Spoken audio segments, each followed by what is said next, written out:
السلام عليكم ورحمة الله وبركاته، حياكم الله عز وجل.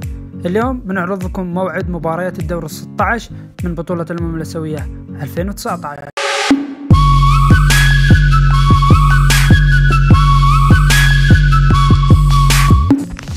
يواجه المنتخب الأردني المنتخب الفيتنامي يوم الأحد 20/1/2019 على استاد آل مكتوم بنادي النصر الساعة 2 ظهرا.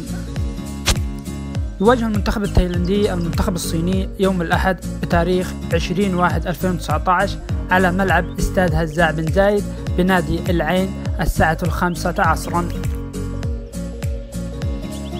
ويواجه المنتخب الإيراني المنتخب العماني يوم الأحد تاريخ 20/1/2019 على استاد محمد بن زايد بنادي الجزيرة الساعة 8 مساء. ويواجه المنتخب الياباني المنتخب السعودي يوم الاثنين 21/1/2019 على استاد نادي الشارقة الساعة 2 ظهرا.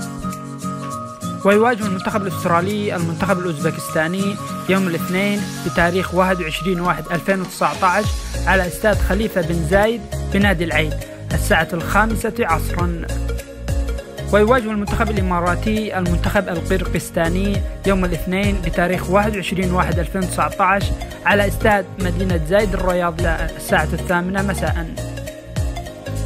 ويواجه المنتخب الكوري الجنوبي المنتخب البحريني يوم الثلاثاء 22/1/2019 على استاد مكتوم بن راشد بنادي الشباب الساعة 4 عصرا.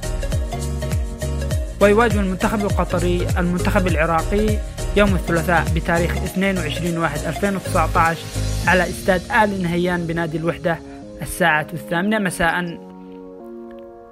والسلام عليكم ورحمة الله وبركاته. لا تنسى الاشتراك بالقناة والإعجاب بالمقطع وتفعيل زر التنبيهات.